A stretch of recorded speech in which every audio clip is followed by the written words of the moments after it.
দেখো দেখো কত বড় বাড়ি, তাই না? গো তাই তো দেখছি রে। এই বাড়ির তো এই মাথা থেকে ও মাথা যেতে একেবারে দিন কাভার হয়ে যাবে। ঠিকই বলেছো। আবার গঙ্গা কত কাছে দেখো। সত্যি আমাদের শুভর কপালটা কিন্তু ভালো, না হলে এত সুন্দর শ্বশুর বাড়ি পায়। তাই তো। আর আমাদের মেয়েটা তো ভালো। সত্যি বড় মা, তুমি অনেক ভাগ্য করে অনেক বড় বাড়িতে তোমার মেয়েকে পাত্রস্থ করেছো। সবই ঈশ্বরের কৃপা। তোমরা শুধু আশীর্বাদ করো আমার মেয়েটা যাতে সুখী হয়।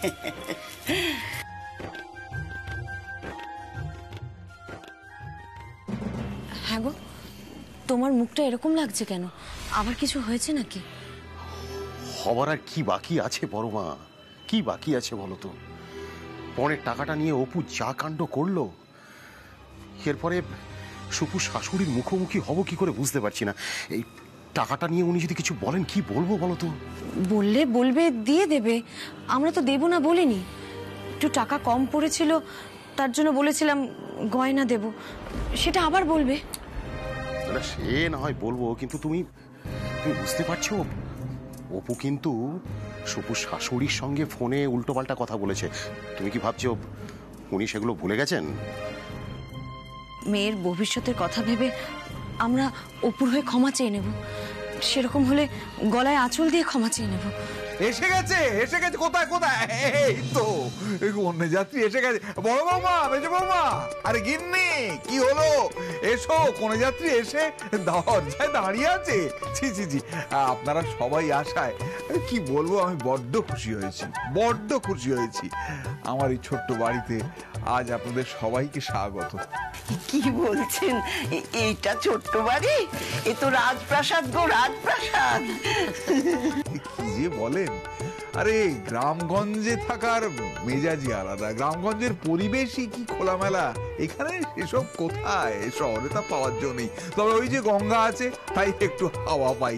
যাই বলুন বিআই মশাই, বাড়িখানা কিন্তু ভারী সুন্দর বানিয়েছেন, ভারী সুন্দর। আসলে কি জানেন সুবীর বাবু, এই বাড়ি তৈরি থেকে সামলানো সবই আমার বৌদির হাত যশ।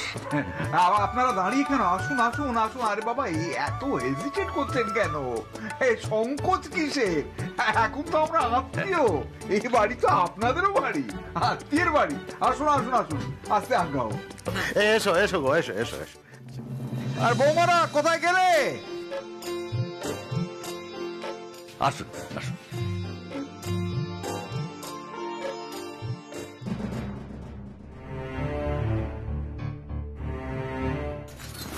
এসেছে রে দিদি, এসেছে। ওই আপদের দল সব এসে গেছে। সেটা তো জামাইবাবুর হাক ডাক শুনেই বুঝতে পেরেছি। সত্যি জামাইবাবুর এত আধিক্যে তার মানে আমি বুঝি না। এসেছে তো সব হদ্দগ্রাম থেকে, তার উপরে আবার সেজ বৌমার বাপ মায়ের মুখটা ভাবলেই না আমার গাড়ি করে। আমার বিন্দু মাত্র ইচ্ছে করছে না ওদের সামনে গিয়ে দাঁড়াতে। কি খেলটাই না খেললো ওই অপু পনের টাকা নিয়ে। আমার তো মনে হয় ইচ্ছে করে মেয়েটাকে লেলিয়ে দিয়েছিল, জানিস? এই খেলার শাস্তি না ওই মেয়েটাকে পেতেই হবে। তুই কি ভাবছিস আমি অত সহজে এই মেয়েটাকে ছেড়ে দেবো? একদম ছেড়ে দেবো না। তবে সকালে তোর এই মূর্খামির জন্য না আমাদের মুখটা পুড়লো। দিদি, মেয়েটা যে এত চালাক আমি বুঝতে পারিনি রে। নাহলে আমি আরো সতর্ক থাকতাম, বিশ্বাস কর। যাকে যাকে এখন এসব কথা বাদ দে।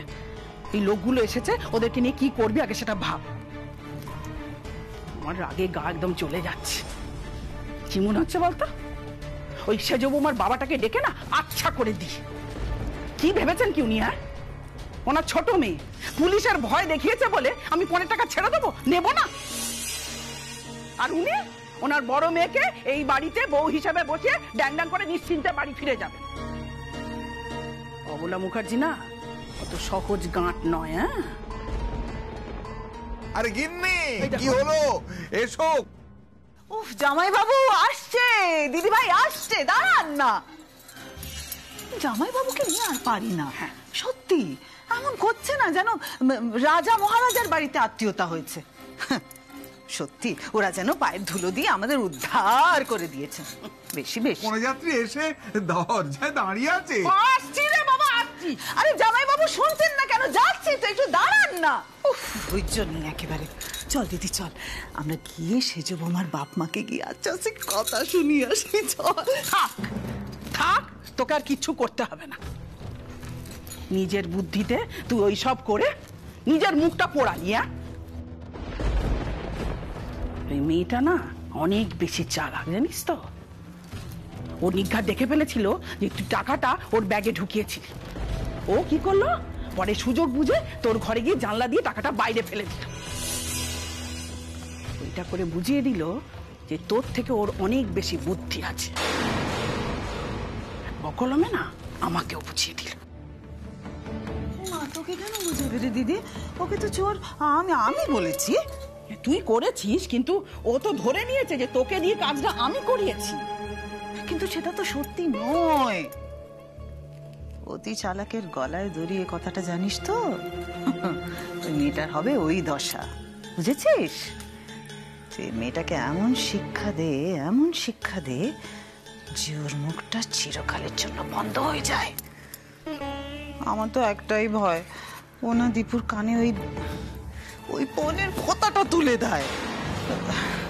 ও দিদি শোন না, তুই তাড়াতাড়ি ওর মুখটা চিরকালের জন্য বন্ধ করার ব্যবস্থা কর। করছি ব্যবস্থা করছি। নিচে চল এখন, নাহলে তো জামাইবাবু না হাঁক ডাক পেরে কানের মাথা একদম খেয়ে ফেলবে। তাড়াতাড়ি চল, তাড়াতাড়ি চল। আসছি, এত চেঁচামেচি করার কিচ্ছু নেই। বৌমারা এসো, কোথায় গেলে? এসে গেছেন ওনারা। আরে ওরা তত্ত্ব নিয়ে কতক্ষণ দাঁড়িয়ে থাকবেন, নাও তত্ত্বগুলো নাও। সমু, তোর মা কোথায়? এতক্ষণ ধরে ডাকাডাকি করছি, সে কি করছে? দাঁড়াও, আমি দেখে আসি। কি হলো, কি এত হাঁক ডাক করছো কেন? ওনারা তো এসেই পালিয়ে যাচ্ছেন না। এসেছেন মেয়ের সঙ্গে দেখা করবেন, কথা বলবেন, তাই না? তাছাড়া সবাই দেখুক মেয়ের কিরকম রাজপ্রাসাদে বিয়ে হয়েছে। কোথা থেকে এসে কোথায় উঠেছে সেটা পরখ করুক, তারপরে গিয়ে তো সাত পাড়ায় বলতে হবে না। আসলে বৌদির হৃদয়টা বিশাল, সেই জন্যই তো পাড়াগাঁ থেকে মেয়ে নিয়ে এসে ছেলের বউ করেন। কাকামণি, আমি কিন্তু পাড়াগাঁয়ের মেয়ে নই। পাড়াগাঁয়ের মেয়ে হলেও মন্দ হতো না, তিন বই সমান হতো আর কি। আমি গ্রাম শহর এ সমস্ত কিচ্ছু বুঝি না। আমি বুঝি বাবা মার সঠিক শিক্ষা থাকলে মেয়ে ভালো হতে বাধ্য। সেই শিক্ষাটাই তো সবাই দিতে পারে না। এই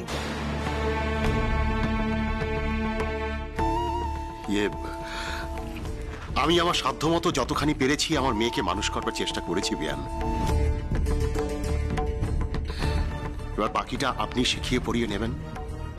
তাই আপনার হাতে আমার মেয়েকে দিতে পেরে আমি নিশ্চিন্ত।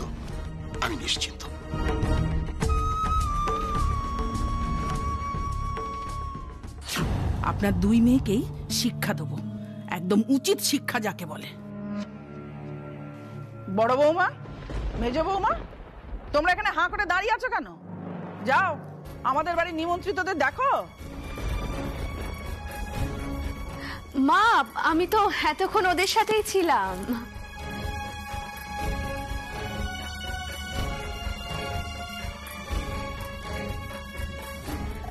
এই সমু, কি হলো কি? এরা কতটা পথ পাড়ি দিয়ে এসে দাঁড়িয়েছেন, এদের জল মিষ্টির ব্যবস্থাটা কে করবে? হ্যাঁ দেখছি। এই কাকা, তুমি একটু চলো না আমার সাথে। হ্যাঁ চল।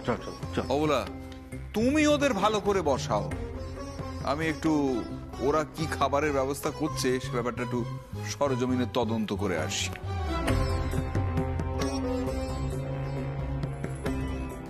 দিদি, এই তত্ত্বগুলো কোথায় রাখবো? কোথায় এবার রাখবেন? ওই মেঝেতে রাখুন।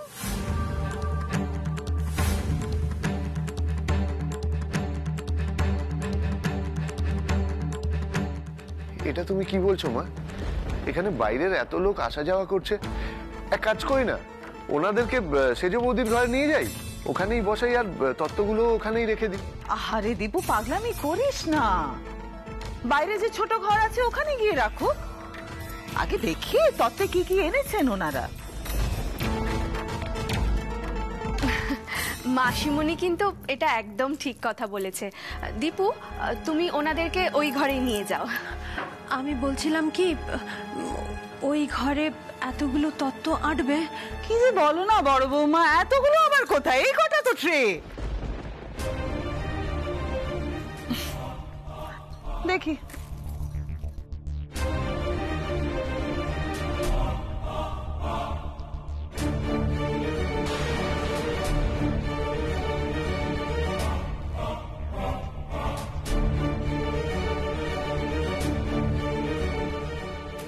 আবার দিদির নাম লেখা। ও মা, এই কিনা শাশুড়ির শাড়ি। ইস, দেখো দেখো মেজো বৌমা, শাশুড়ির শাড়ি দেখো। ই মা, ছি ছি ছি ছি, এরকম শাড়ি তো আমাদের বাড়ির কাজের মেয়েরাও পরে না মাসিমণি।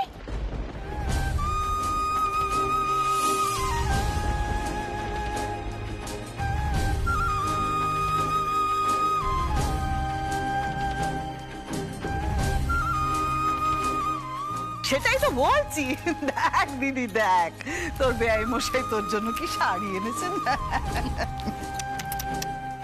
মাসিমণি, ওনারা ওনাদের যা আনার সামর্থ্য মতন এনেছেন। সে তো ওনাদের সামর্থ্য জানি, সেজন্যই তো বলছি। দেখুন, আপনারা যখন শাশুড়ির যোগ্য শাড়ি দিতে না পারেন, তাহলে ঘটা করে এত ঢং করে তত্ত্ব সাজিয়ে আনলেন কেন? খালি হাত দুলিয়ে চলে আসতে পারতেন। জাগে এনেছেন যখন, আর তো কিছু করার নেই।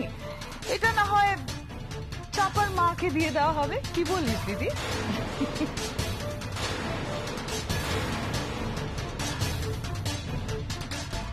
মাসিমণি, যে যা দেয় সেটা সেটা খুশি মনে নিতে হয়। দীপু, তুই মেয়েলি বিষয়ে কথা বলিস না তো। ওসব আপাতত বাইরের ঘরটায় থাকুক। সে দীপু, এইসব তত্ত্বর ব্যাপারগুলো আমাদের বুঝে নিতে দে। আমাদের বাড়ির কে কি পরে আমরা তো জানি, তাই না? যার যেটা পছন্দ হবে সেটা দেব, কি বলিস দিদি? যেগুলো পছন্দ হবে সেগুলো রেখে দেব, বাদ বাকি সবাই ওই কাজের লোকজনদের বা রান্নার জোগাড়িরা যারা এসছে তাদের দিয়ে দিলেই হবে, কি বলিস?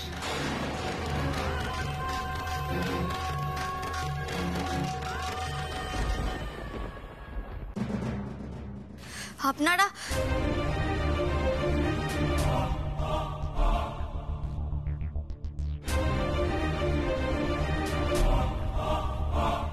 মাসিমণি, কেউ যখন কোনো উপহার দেয় না, সেটাকে দর দাম দিয়ে বিচার করতে নেই।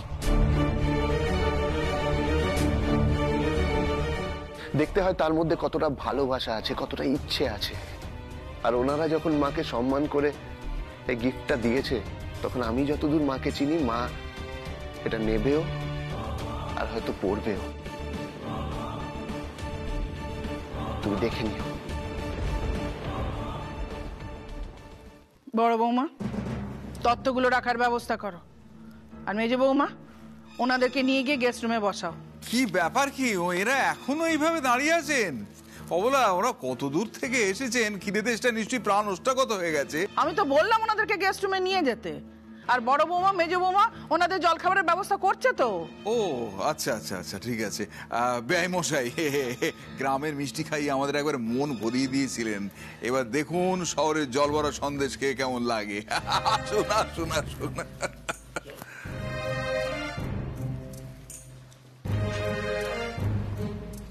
বিআই বেয়ান,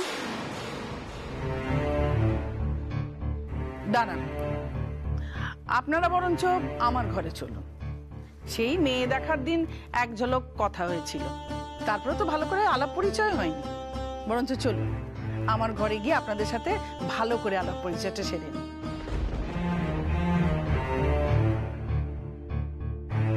জ্যোতি, ওনাদেরকে নিয়ে আয়।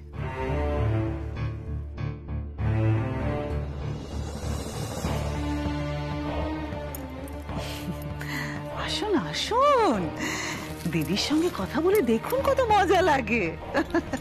আসুন আসুন।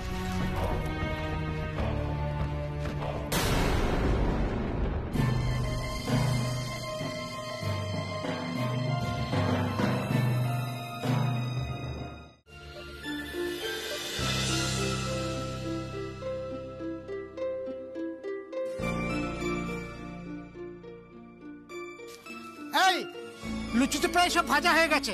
এই এক কাজ কর, এবার খাবারগুলোকে নিয়ে গামলার বালতিতে ভরে ফেল, হ্যাঁ? কারণ এখনই খাবার ব্যাগ বসে যাবে। মনে রাখিস, এটা কিন্তু পুরো বাঙালি পরিবার, তাই বাঙালি ট্র্যাডিশনেই খাবার দাবার হবে। কোমরে গামছা আর পাঞ্জাবি পরে খাবার পরিবেশন হবে। অবশ্য আগেকার দিনে এইভাবেই খাবার পরিবেশন হতো। আরে ওই পোড়ামাটির থালাগুলো ধুয়ে রাখতে বলেছিলাম, ওগুলো ধুয়ে রেখেছিস তো? ওগুলো তো ওই নতুন ছেলেটার ধোয়ার কথা। হ্যাঁ, সে কি, সে কোথায়?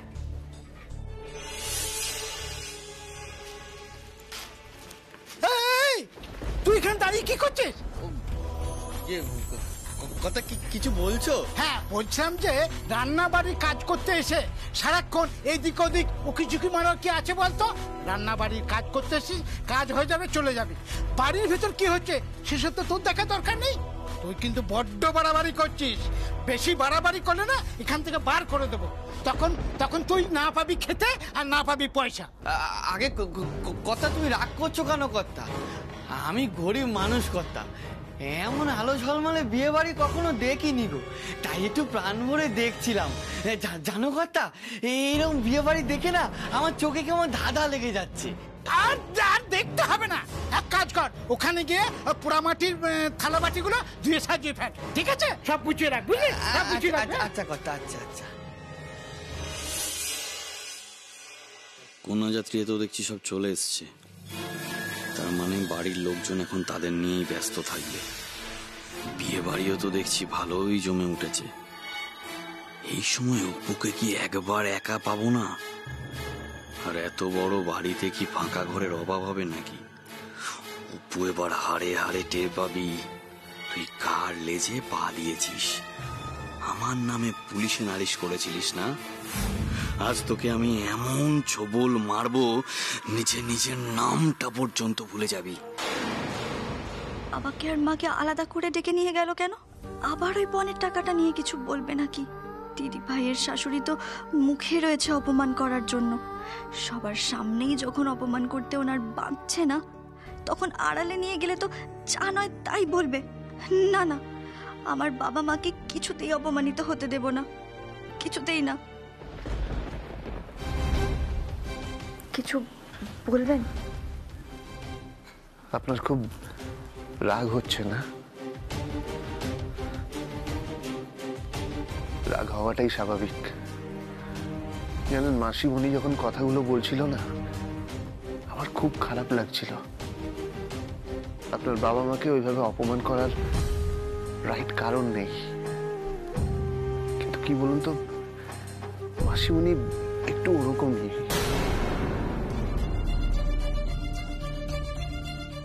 শুধু আপনার মাসিমণি নয়, আপনার মাও যে কেমন মানুষ সেটা আপনি জানেন না।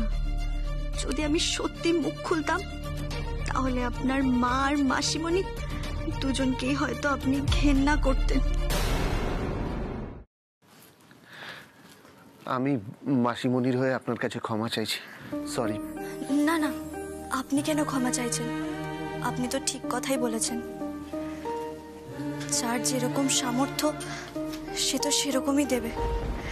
আর কি জানেন তো, সম্পর্কের মধ্যে যদি ভালোবাসা থাকে, তাহলে একটা ছোট্ট উপহারও মানুষের কাছে অনেকটা আদরের হয়, কারণ তাতে ভালোবাসা থাকে, তাই না? আমি বলছিলাম, আশা করি আপনার মাসিমণি নিজের ভুলটা একদিন ঠিক বুঝতে পারবেন, আর আপনার মাও বুঝবেন হয়তো।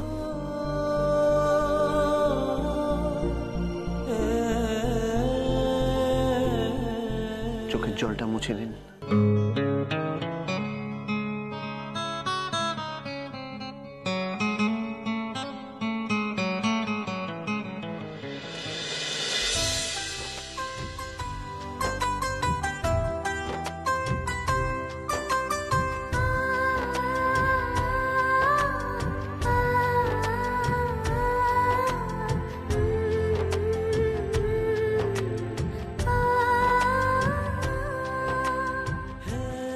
এটা আপনার কাছে রেখে দিন। দিদিকে ছেড়ে যখন চলে যাবেন, তখন তো আবার কান্নাকাটি করবেন, এটা দরকার হবে না। মা বলে রুমাল নিলে ঝগড়া হয়। আচ্ছা আচ্ছা, ঠিক আছে।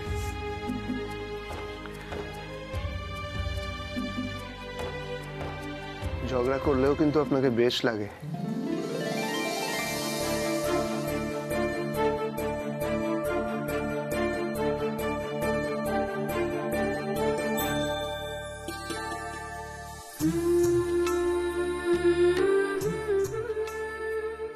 ঝগড়া করলেও কিন্তু আপনাকে বেশ লাগে,